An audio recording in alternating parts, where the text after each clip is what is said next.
Welcome to Wisdom Exchange TV. My name is Suzanne F. Stevens, host and co-producer of Wisdom Exchange TV.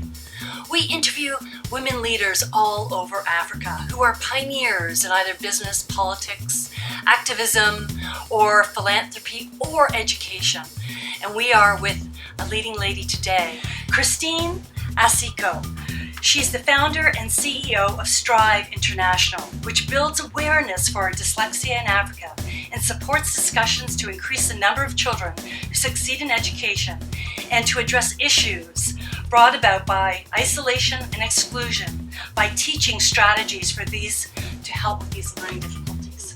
You just won an award for TIAW for education and to receive your acknowledgement for your contribution, which is a wonderful contribution. So it's such a pleasure to meet you and receive all your fantastic energy. And can I congratulate you too, who is also receiving an award for this great work you're doing. Thank you so much for that. As a voice.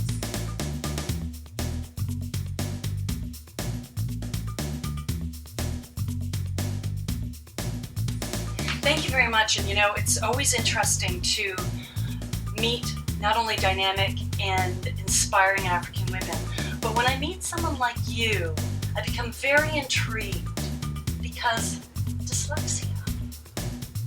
What started the movement to create this opportunity to educate young girls with dyslexia? Please tell us about that. Well, when I taught, I am a teacher and started off in a school that selected the cream of Kenya. You know, boys who had done extremely well, albeit the fact that they came from disadvantaged backgrounds. And I worked there for 7 years and then thought, well, I've done this, you know, I've been a government teacher, let's try the private sector. And got into a school where I came across this beautiful human being called Maria. And what fascinated me about Maria was the fact that every time I saw her, she had this huge novel at the back of the classroom. But when I asked her to read loudly for everybody else, not necessarily from the novel, but following a text, she wouldn't. And first time I tried it and I noticed resistance, I pulled back. Second time I pushed her and she burst into tears. I thought, okay, something's not on, but I wasn't sure what it was. Later on, because I was her English teacher, I received a composition that she'd written, and I couldn't believe the number of spelling mistakes. So much so that it wasn't the norm. You know, we all make spelling mistakes, but these were way beyond the spelling mistakes. And again, as I always say, I have this higher self who nudges me. I was moved enough not to correct the spelling mistakes wrong. You know, I didn't know what to do with them, but I certainly wasn't going to have it all read and marked and you know, to indicate that there's a problem. So I thought about this some more and thought, well, why don't I go in and ask Maria to read her own composition? Because that should be a little easier. So when we are reading, going around the class and everybody's got a page or two to read, I'll ask her to read her own. And soon she became the one everybody wanted to listen to because her stories were amazing. They were funny, the humor, they just had everything. And, you know, by the end of it, everyone was saying, can we listen to Maria? Can we listen to Maria? So I thought, okay, something doesn't add up here. Something doesn't add up. We then moved into the next class, so she moved a year on, and I remember the learning support teacher calling us in and saying, well, we're not going to let Maria study German and French because she doesn't even write English well. So what you're going to do is babysit. You know, she didn't put it like that, I have to say. She did say, during your free period, you will sit with her. And mine was a Tuesday afternoon, 2 o'clock. And she'd come in, and I think I was assigned to help her with the reading. I thought, okay, we'll do that. And then it just, you know, we'd get there, we'd pick up a few words and say, do you know how to spell these? No? All right, we learned those. And the next Tuesday she'd come back and the very same words that we had spent so much time on, she still wouldn't be able to spell. And so we thought, okay, what do I do now? And then I started, as I was thinking, really, I thought to myself, why don't I get to speak to her about her? Because actually I'm quite done with bringing her down each time by reminding her she doesn't know how to spell the word, and just having a boring book, in front of us, when this child is clearly so creative, as she had proved in her stories. So we began to speak and have these conversations, and this word help. Actually, that was the word that she couldn't spell. It was, we'd learn it HELP. Next Tuesday it would be HALEP. And after a while, I thought, forget this. Just forget this. I'm not doing this child any justice. But I was doing it illegally because I was given a mandate, and it certainly wasn't to spend time talking to Maria about who she was. Anyway, one day her mom comes in to see me, and I go straight into a panic because this is a high-cost school, high-cost parents, high achievers. I'm thinking, okay, Christine, you're in trouble here. And she says, I'd like to see you. Yep, I have a few minutes. We can do that at 4 o'clock. And she says, thank you. Excuse me, thank you. And I think, she doesn't know what I've been doing. And she says, you've changed Maria. I thought, really? How? She says, well, now she gets to talk to us about what's going on in school, for a start. She gets to talk to us about the things that she likes, because that was what our conversation was about. What do you like? What do you enjoy? And all that. And then she could take that home and have these conversations. But ultimately, she came across as a happier person. And it's at that point I thought, oh my goodness, there is something here. And she says, Maria has dyslexia. In the very conversation, I said, I've never heard of dyslexia. No one ever told you she had dyslexia. No. And then the mother tells you yes, she has dyslexia. She says to me she has dyslexia. I say, I've never heard of dyslexia. She says, I have a book that I'll send in with Maria tomorrow morning, and you can look at it. And the book then, I have to say, it went out of print so many years ago, but it was probably one of the first ones. And it talked about mirror reading and stuff like that, which still didn't make sense to me, But then I thought, okay, here it is. There's a label. From meeting this Maria, a person with so much potential, and yet you didn't know what she had. No. You went in to eventually start. It's a non-for-profit, right? Yes, it's a non-for-profit. For dyslexia. Yes. Okay. What was the trigger from Maria to get it to Strive International? Exactly. Okay. In the sort of, what was just sort of that trigger? Yeah, the trigger was William, my husband, then was transferred to the UK. And at the time, the company that he worked for was willing to do two things. Either find the spouse of whoever's been transferred a job, or some training. And I thought, oh my goodness, here's my opportunity. One day I will go back to Kenya, and all the teachers, young, upcoming, and way ahead of the game, will have beaten me at it. There will be no space for me. But if I have something that's different, perhaps. And then I did my search and found the best school in the United Kingdom for training teachers to teach dyslexics.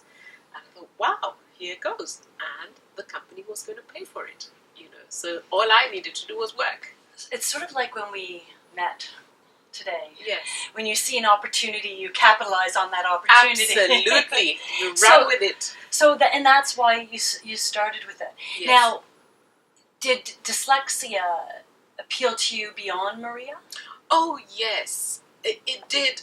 And only now, with hindsight, can I connect the dots. I have always been intrigued, by language, poetry, the use of words, but also by people's minds. What gets them to think like that? What gets them to investigate an issue beyond the norm? And so that combination, for me, spoke to dyslexia. The fact that dyslexics have a mind that works things differently and have an issue around language, it all just tied in. I didn't know that until much later, but I'm not surprised that I went that direction. And it seems almost logical, which is interesting, because one of my next questions to you was, well, I understand there was a Maria. Yes. In reading information yes. about your history, there was yes. this Maria. Yes. Why are you starting Strive International to deal with such an important issue as dyslexia? In addition, mm-hmm. a very narrow patch Like Yes. it's very vertical in regards to how you deal with it. Now I can see the business strategy working in your head. Right. Is, well, if it's vertical, most people won't be a specialist. I will become a specialist. So when I do go home, I can Right. market myself. Yes, yes. And that's fair to say. Yes, yes. That would be fair to say. Having said that, it was more about I can't have any more. I can't lose more Marias. It was about that. And so every time I was sitting in class, the question about, so how is it we figure out what dyslexia in any other language looks like? Because in English it's very easy. In English it's the sound fur, we can write it as fat, we can write it as enough, GH, we can write Philip, PH. But in languages where you write it as you speak it, or you speak it as you write it, how do we figure out that there's a processing that's different from the next child going on in that person's mind? That would push me. That was I was intrigued. Yeah, absolutely. Yeah. See, and I'm always intrigued when people pursue an initiative that doesn't directly impact them impact them in the way when we contribute. Yes. In many cases, it's Yes. because something has affected us personally, in the sense our children have a disease, Right. our family's impoverished. Right. This obviously, Maria, did affect you. Yes. But do you even know where Maria is No. today? Exactly. Actually, I feel terrible that I speak about her so often, and I don't know where she is. Yeah. So that's where I'm always intrigued. Yes. With how people all of a sudden find their purpose or calling, call it what you will, Yes. and go down a path where they personally are no longer affected by that situation. Right. I will tell you what it is. I hate to conform. I just think that conforming and those who insist that we conform are control freaks. Schools are doing that. Banks are doing that.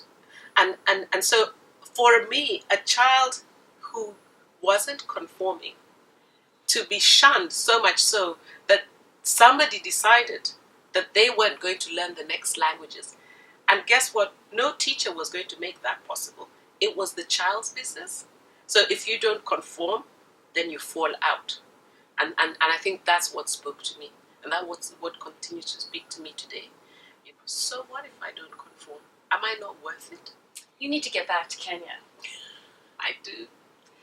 Is it not fair to say, with Yeah. a lot of the education system Yes. in Kenya, and in Yes. lots of the countries in Africa, it Yes. is about conformity, Absolutely. not producing creative thinking. No. It's judged on the right answer, not interpretation. Right. Fair? Completely fair. You're spot on. If the answer's not on the marking scheme, it's not good enough. The other thing that really bothers me, it's happening in Kenya, but it's also happening in other parts of the world, where children at age 6 are assessed to determine if they are fit, they are good enough for the school or not. They're tested when they're going to secondary school. You're constantly tested. You're constantly working against a system that's waiting to say to you, you're not good enough. It bothers me that the whole education system is systematically stripping children of their self-esteem. And it just bothers me. I understand, and please correct me if I'm wrong. Yes. A lot of times, when you get the answers right and you are at a certain level of your school, you will be celebrated in such Yes. a unique way, even including being on the front cover of a newspaper. Absolutely. So, But you've been to Kenya. yeah, a little bit. Yes. And you see people striving for that. So Yes. you want they're encouraging conformity, Yes. so that And you get rewarding it. and rewarding it, Yeah. which long term can perpetuate poverty. Absolutely. The irony. The irony, it perpetuates the poverty, leadership, you're conforming to everything, whether you believe in it or not. Fascinating. So all this comes from dyslexia. All this comes from dyslexia. All this comes from thinking differently. So how do you ensure that you can continue to support your initiative? For example, in regards to funding, and because you do a lot of teaching back in Africa, and particularly Yes. in Kenya. Yes. And so how do you fund that? Well, the model has been And I have to say we're exhausting that. Going and knocking on people's doors and saying, give us some money. We have a project here. The most recent project we had was in Johannesburg. And there were just the same friends and family that I knocked doors on and said, please help me do this. So we do need to look into a more sustainable model, perhaps one that even generates some income that goes back into the work. And that's something that I am looking at very keenly this year. I appreciate Absolutely. it. We may get all the awards in the world, but if we can't sustain them, it doesn't mean anything, right? Exactly. So all of this to date has been local funding. And what exactly are people funding you to do? Well, what I do is sign them up for a particular project. So in Kenya, we have a school. We have a school project, which stalled when the institution, the Kenya Constitution, was changed because the Education Act subsequently has changed. However, we have a resource center instead, and we're trying to use that actually to make, first of all, teachers aware that there is a new Education Act, and B, what the legal implications are for them, because the new Basic Act says a child must, between age 1 and 15, must be in school. Must, and so that's the kind of thing. In South Africa, we have an annual conference, and we have a few workshops around that. So when I approach people, it's to say, okay, this is what we're doing in Johannesburg, and often it will be people in Johannesburg that I'll reach out to. In Kenya, it will be people in Kenya. And this year, we're thinking of having a roadshow in the UK as well, because there are more and more children who are living in London who do not speak English as a first language. So the niche is growing bigger and bigger, even in a country like the United Kingdom. Bring you to Toronto. Okay, that would 52% of people are immigrants. So wow, see, I didn't know that. yeah, we have a, and it is now. Would you suggest then that the way you're saying that people that do not have English as a first language, yes, and then speak English, they have a higher percentage of dyslexia? No, they don't, but they have a higher percentage of falling through the nets. Okay. Because a child who doesn't speak, or adult who doesn't speak English as the first language, often when they make the errors that they're making in, when they write, people turn around and say, well, it's a language difficulty, as opposed to it's a learning difficulty. And a learning difficulty has further implications, So, right, they can't spell, perhaps they can't remember, perhaps they, it just goes on and on and on. Whereas a language difficulty, once the language is in place, it no longer is a difficulty. So these kind of kids often fall through the cracks. People completely forget to double check whether it's a language issue they're looking at or a learning difficulty. And I remember specifically a child who was he spoke Arabic, and he was sent to me as a learning support teacher then. And Christine, we don't know what to do with him. And I thought, well, do we know whether he actually speaks Arabic well enough to write and think in it or not? So I asked him to write the alphabet in Arabic, and I went and checked with an Arabic teacher who said, well, he's got that wrong too. So that in itself tells you, okay, there's a learning difficulty here. Because sequence, whether it's in English or Arabic or French or German, will be an issue if that's the way their mind goes. So if I'm a parent, yes, and my child has a learning difficulty, yes, how would I assess or just notice some nuances that it may be dyslexia? What should I be looking for? I have to say the first thing a mother, and I love the question you've asked, because we always say to teachers, if a mother is pushing something, listen to her. Because intuitively, she will know that something around the way he processes information. So, if I give him 3 instructions, go upstairs, tidy up your room, and turn off the music. And he comes back and he's turned off the music. And a mom will come and say to you, I can't put my finger on it, but there's something missing here. And I've known many specialists to turn the mother away and say, I don't think so, perhaps you're panicking. But she'll say, no, it's more than that. And so the first thing I would say to a parent, please trust yourself. And once you do trust yourself, and you double check on small things, even rhythm, Can they rhyme? Do they remember to rhyme? Jack and Jill went up the hill. What do they say instead? Small things like that can add into your basket. However, we also have parents who then go into reading too much. That there's so much information out there. It might not necessarily apply to your child, but I would urge every parent to just listen to that little voice. So one of the things that you mentioned is that they may be missing some of the instruction. Right. Is there something else that... So auditory is, now basically, if I can explain it as simply as I can, dyslexia is a language processing disorder, okay?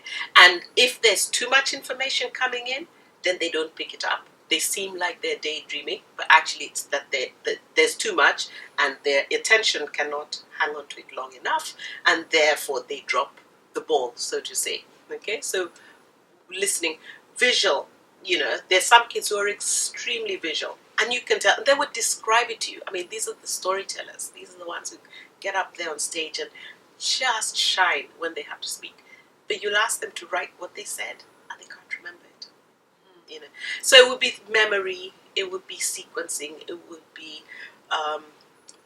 resistance to reading, be rhyming words, and of course sequences, even telephone numbers, might be at a later stage, left and right, how to do laces up, telling the time, So yes, they can tell it's 1 o'clock, and so even if it's a digital, so it's 1 o'clock, 1:10, but they can't really not determine. They have no concept or notion of what 10 minutes feels like.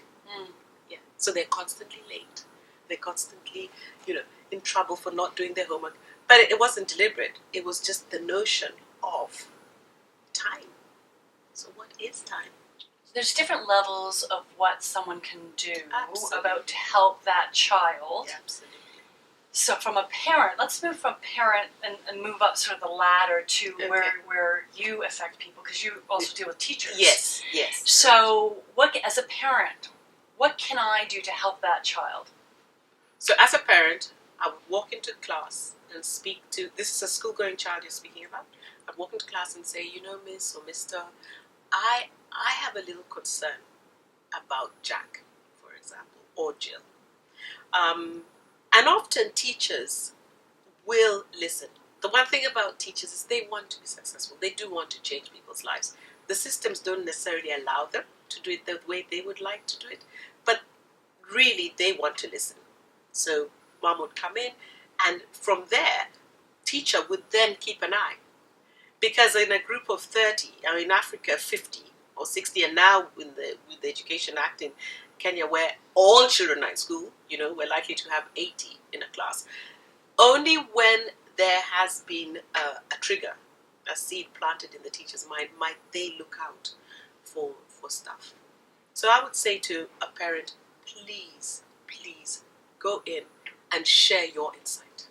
Which is excellent advice, because I'm not sure how necessarily it works in Kenya, but sometimes parents don't want to impose themselves. Yes. And I'm guessing in Kenya it'd be more like that. I think in other countries, people will impose depending on where you're culturally, from. yes. Culturally. Yes. Now, what do you think a parent could do at home to help that child? Now, I would be a bit wary about what a parent can do other than say to them that they should be patient, because the thing about dyslexia is it isn't a blanket prescription.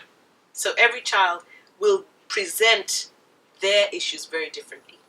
And so one parent might think, you've got to be in your room reading even longer, so your sister got out of her room or read for 10 minutes, you've got to be on it for 30 minutes. It doesn't necessarily work like that. Mm-hmm. So I think patience and listening to the students. Some of my best teaching methods have come from my students, where they've said, Christine, A, B, and C didn't work. I say, okay, so what does? Can we try F? And F works, and they come back, and there's progress, and it's sustained, and I think, oh my goodness, I have another strategy to share. Mm-hmm. So really, it's just patience and trusting. And to your point, with parents have to be advocates. They just have to be advocates. These are not children who even understand what's going on. Often their self-esteem has been so battered because they're constantly wrong. Constantly wrong. So you're going to have a child being very shy to actually say, Mom, I didn't get the spellings right again. Or I didn't get the reading right again. So a mom and dad, really has to be observant, be patient, and continue to advocate. And I guess open communication, based on what you're saying there, is allow that process to happen so that the child does actually communicate that they're having a challenge so they can pick that up. Now also bringing them perhaps to a specialist. Yes. Now is that available in South Africa and Kenya? Who would they bring their child to get assessed? That's a very good question. And really thank you for asking it, because every time I answer it, then I think, oh my goodness, Christine, you've got so much work. Often I have people sending me messages and saying, look, Christine, we know you're doing this. Do you know if there's anybody in Kenya who can help? Do you know? And then I will use my network and I'll find somebody. I have to say, I don't know how far it goes. Now, one of the deterrents would be that this teacher, who is so dedicated to making every child successful, uses exactly the same methods that they use in class, which haven't worked. Or don't understand that actually today Jill looks really tired and perhaps lazy, but tomorrow she'll be better, and vice versa. So another thing that people accuse dyslexics of is being temperamental, because one day they've just had so much going on in their minds and they're physically tired, and the next day they're not. So much as there are teachers who really want to make the difference, like I did when I would sit with Maria, every 2 o'clock, the truth of the matter is very few of us know what we're doing. Any guidance for a parent to help create an environment for success with a child that may have dyslexia? Okay. 2 things. I'll start with the latter rather than the former. The first thing is that, yes, they are merely labels. The reason why these are all labels is because a teacher and parent and unit that would help any of these kids need to speak. They need a common language. So when we use the word dyslexia or ADD or dyspraxia or dyscalculia or the list goes on, it's basically a language to speak. Bottom line is these children are processing information differently, and they need a teaching style that is different. Okay, so I hope that takes care of the labels. What can we do to help with the focus? Structures, help this child understand that you've got to be up at 6:30 in the morning. Between 6:30 and 6:10, take a shower, brush your teeth. Then they might ask, so what does that 6:10 look like? Play music. They say when this music, depending on how severe, because remember dyslexia also has its severity, but depending on how severe it is, okay, when this song ends and the next one plays and comes in, well, by that time you should have finished brushing your teeth. And then you come in. So it's basically structure, and that's for all of us. The more structure we have, the more we're able to thrive in that environment. However, the structure has to come from me and not from you. Does that make sense? So a mom or dad should sit down with this particular child and say, I want us to achieve, I'd like us to get into the car, or for you to get into the school bus, or for you to leave the house at 8 sharp. Right now, you're leaving at 8:30, which means you get to school at 9. Can we find a way of making sure you can be out of this house at 8 o'clock? If the structure is from within, then it works for the individual and it's owned. As opposed to the structure from without, which is what I have a problem with when it comes to schools and governments, and where they impose a structure and expect you to sign up for that structure. It's not going to work. I love what you're saying too, and interestingly enough, one of my areas of specialty and expertise is in influential communications. And it's the exact same. Is I can tell you what to do. Yes. That means nothing. Nothing, right. You have to own it and tell me how to do it. I have to get you to do what I want you to do based on what's important to you. Absolutely. So it's sort of the same sort of philosophy. It would be exactly the same. Yeah, very interesting. That's some good insight into children. Just what are some of the consequences of children having dyslexia? Because they have difficulties putting their thoughts on paper, they are misunderstood. They are, they don't get the education that everybody wants of them. And because there's this creativity and intelligence, it gets channeled into the wrong places. And so in prison, we have loads of dyslexics. In fact, a lot of work is happening, I know in England, for sure, within the prisons, because the prisoners are dyslexic. We also have children who get depressed. We have children who have even taken their lives. Now, the saddest thing, if it can get any worse, is that children grow up and become adults. And so you have this closeted dyslexic who is extremely unhappy, simply because they are extremely intelligent and creative. Not all of them, but a good majority are out-of-the-box thinkers. And so they don't understand how it is that they can see a solution to this problem that we are all, rallying around, but no one will listen. Simply because you don't have the degree, or you don't have the education and stuff like that. We have lots of adults who could run organizations, CEOs, the Richard Bransons. Well, that I remember in reading something about you, Yes. saying you were reading an article and Yeah. you're looking at, Sir Richard Branson and all Yeah. these entrepreneurs Right. that have dyslexia. Yeah. And problem solving. They're very good at problem solving. They're big picture thinkers generally. And so we'll look at a situation and think, I know where we should be. But within an organization that doesn't necessarily have that target or vision, they're completely suffocated. More so if, yes, they have the idea, but they can't get it down on paper. Who wants anybody like that? So you have this person who doesn't get promoted simply because they don't necessarily have a way of putting on paper, but it's all up here. And so we lose them. The entrepreneurs that are doing extremely well have gone and started their own businesses. And they're doing it the way they know best, and they're leading. Winston Churchill, he was dyslexic. And he led by going into the factories physically. And he had his conversations, and he found out what the problems were, and he had solutions. So they have ways of going around this. But that is only a dyslexic child and then adult who has dared to start their own business. And I guess there needs to be a lot of encouragement along the way and a lot of fight and determination. And as you said earlier, patience. And patience. And then in Africa, a situation where a girl and a woman already has so many other things she's working against. Well, if you can't read and write, well, big deal. Just go be somebody's wife. So she has an extra issue that she has to work through. But there's different degrees of dyslexia. Very much so. It's important that we say that. Yeah, very different degrees of it. And you can, many people would never know you had dyslexia, No. right? In fact, it's interesting how once there was this man who's got a fantastic job in one of these, in multinational organizations, and he asked to be assessed. And after the assessment, he says, "So on a scale of 1 to 10, where would you put me?" And the lady who assessed him said 3. He says, "What?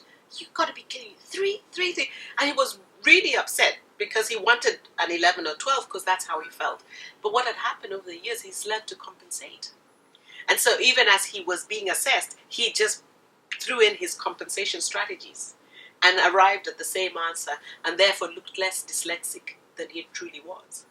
But I think what his problem was the frustration that he has to experience on a daily basis just to execute that strategy. So dyslexia comes out in many ways, but one of the common ways just is in writing. Yes. Okay. Yes, you would see in the spellings. Okay. You're doing a lot of work, as I mentioned earlier, with teachers Yes. in dyslexia. Yeah.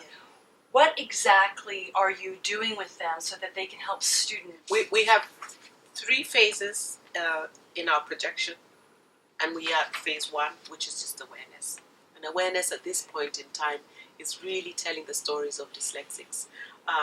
Depending on where I am in Africa, for example, I was probably 2 years ago in a rural area in Uganda, I chose not to use the words such as dyslexia and dyspraxia and dyscalculia because they're Latin words and you completely create a mind block. From the moment you threw in these words, people can't spell them. But when I described children, I remember there was this group and I said, you know the boy who you will pick on when the district officer comes in and you want him to give a tour to the district officer and his entourage, the boy that you will pick because you know he will sell your product. He will sell your classes, he will sell your facilities, he will sell your teachers perfectly. And yet that same boy is doing so badly in class because he can't write or read. In fact, so much so that when he's charmed somebody to show him the paper, he even copies the other boy's name. Do you have those? And there was a headmaster at the end of the day who stood up and said, my goodness, Christine, I have been a headmaster for 30 years. And that boy you described, I have him. In fact, he then gave me a name. It was fictitious, but there's Wallace one or two. Said, I have him. And I can't believe the not the temperamental nature, but the discrepancy between the way this boy speaks and the way he works. So we sent him to a witch doctor because we thought there's got to be an answer there. The poor child is bewitched. So yeah, that's where we're at. So it's an awareness. So that's the stage. And then the next one will be, thank you for bringing me back, so awareness is stage one. The next one will really be about building knowledge, particularly with the teachers. So awareness with anybody who will listen, we're letting them know. Our conferences have, parents and teachers, sometimes but when we go into, so the next phase will be little workshops. We hope to have much more funding for that as well. And that way, we are building on the knowledge. And then we can have these teachers go out and also be facilitators, so that the work continues. And then the third one will be developing products, developing assessments, because the current assessments that exist are based in the US and the UK, and they're in English. Not only, yes, we do speak English in countries like Kenya, but there are nuances that are different. So when I came to England for the first time, I realized there's 6 or 7 words for water. There's water, there's ice, there's frost, there's sleet. I'd never heard of those. I'd never seen snow. Did today. Yeah, I did today. And I did over the years. But what I'm trying to say is that you give me a test and ask me what sleet is, I will fail. And if you're going to use that marker to suggest that my IQ level is really low, then I'm in trouble. So we're going to have to develop products. You do have your work cut out for you. I do indeed. When someone suspects now in Kenya or in South Africa that their child may need to be assessed or could have dyslexia, people are calling you. Is there anywhere else for them to go for that assessment? I have to be honest, there are 1 or 2 people, I know in Kenya there are 2, who charge the earth. Not deliberate, it's not an indictment against them as individuals, but when they assess the criteria, when they do, they look at what it costs in the UK, and therefore that's what it's going to cost in Kenya, it's exorbitant. But I can almost see that they're thinking, but that's the value of my work, However, with that particular environment, it just doesn't work. So there are 2 levels. One is, yes, I'll get assessed. I will have paid so much money for it. And then what? It's like telling me I have HIV/AIDS. And then what? Is there a cocktail I can take every day to help myself? Is there some help with counseling? And then what? So we're very much at the stage of, and then what? Then would it be your goal to make it accessible? Very much so.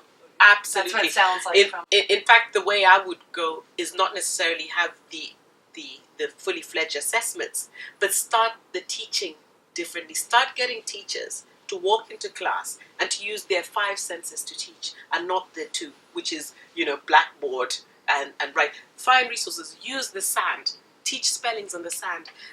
When a child seems like they are bored, actually write a little note and tell him or her to go to Mrs. So-and-so. Mrs. So-and-so has prior information that, guess what, we can hardly keep Janet in class for half an hour. She will need to take a breather. Please, when she comes in with a note and it's empty, it's blank, bear with me. All I was doing was giving her a breather. So there are lots of things that can start happening which will enhance the whole class's output. It won't just be the individuals. And if we can be doing that, and then somewhere along the line, begin to assess them, that's fine. But for me, it's not assessment first and then work. It's actually, can we start working? Can we make life for every student easier in class? And somewhere along the line, we will develop an assessment. Oh, how long have you been pursuing Strive International? Actually, this is our 4th year. It's very interesting that, it's very interesting that I am receiving an award in the 4th year in the same month that we started. So wonderful. I thought that was special, yeah. Very special. Yeah. And so it's the 4th year. Do you have any insight? If somebody wanted or saw an opportunity or a niche Yes. in their own country or community, Right. now you're going, Right. you're bringing this to Africa. Yes. That's what I'm hearing. Yes. And but if someone had an idea that they wanted to fill a niche for their community, Yes. be it country or beyond, do you have any advice for them to start that process? Yes. It's interesting. I know in Kenya that there's a particular school, and I've had a letter from Nigeria, where they're asking for help. Please don't ask for money first, because that puts people off. Start with trying to understand from the dyslexics what works from them. Because we've got to remember dyslexics are intelligent people. Mentally challenged kids, no, we're not. We're dealing with very smart people who think differently. And if you had the courage to ask for help as a teacher and say, look, I'm not sure that we're getting end results, but I have a sense we can get there. Please tell me what to do.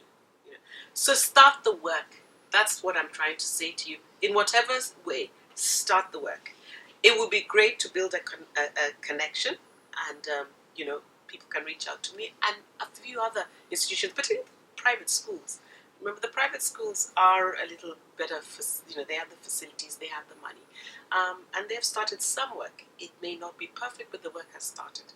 And so, if we can form those connections, but my message really is start the work. Do not wait for anybody to come and help you. Do not wait for anyone to come and show you. And guess what? Do not mistrust what you know as an individual, because the answers are within.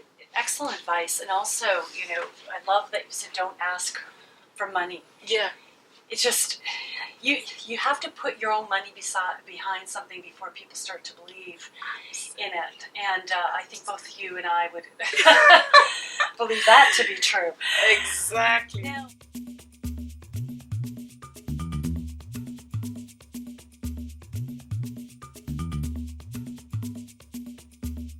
Thank you, and thank you for this opportunity. well, thanks for joining us. This is